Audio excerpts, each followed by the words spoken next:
Chers collègues, conseillers, président Frinel Joseph, Monsieur le Premier ministre, Monsieur le ministre de la Défense, Mesdames, Messieurs les représentants du corps diplomatique, Mesdames, Messieurs les conseillers électoraux, Mesdames, Messieurs les signataires de l'accord du 3 avril 2024, Mesdames, Messieurs les représentants de la société civile, Mesdames, Messieurs, distingués invités, chers compatriotes, c'est avec un profond sens de responsabilité et de conviction que je m'adresse à vous aujourd'hui, en ce moment crucial pour notre avenir démocratique.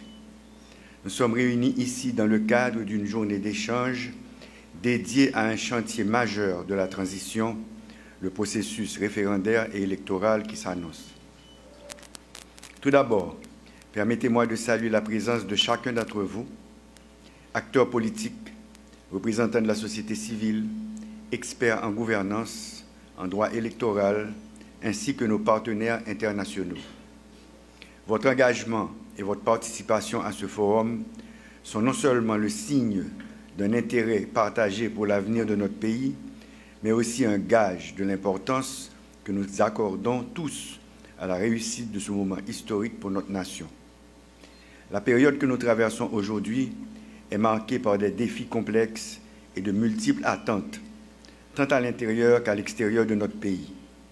Ces défis sont importants, mais je suis convaincu que si nous travaillons ensemble, dans un esprit de consensus et de dialogue, nous parviendrons à franchir ces obstacles et à poser les fondations solides d'un avenir plus démocratique, plus inclusif et plus prospère. Le processus électoral qui s'annonce n'est pas seulement une question d'organisation technique. Il s'agit d'un moment décisif qui marquera notre capacité à renouer avec les principes fondamentaux de la démocratie, la transparence, l'équité, l'inclusion et surtout la participation active de chaque citoyen à la construction de son... Cependant, comme vous le savez, organiser des élections libres, transparentes et crédibles n'est jamais une tâche aisée en Haïti. Mais il existe aussi des solutions. C'est précisément ce pourquoi nous sommes réunis aujourd'hui. Dans l'Union, nous devons réfléchir et proposer des mécanismes adaptés pour chaque problématique.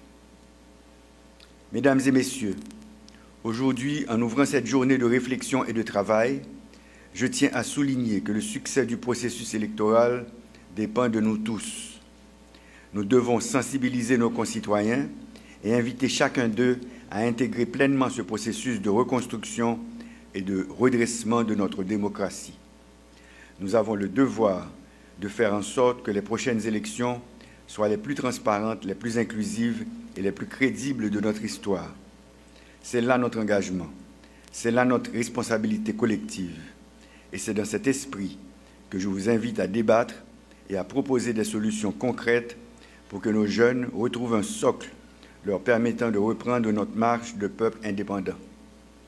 Je suis convaincu que grâce à votre expertise, votre engagement et votre sens du collectif, nous réussirons à gagner ce pari sur notre futur. Nous ferons en sorte que ces élections ne soient pas seulement un événement politique, mais un véritable tournant pour notre démocratie, un moment où chaque voix comptera réellement. Je vous remercie pour votre attention et je vous souhaite de fructueux travaux. Merci.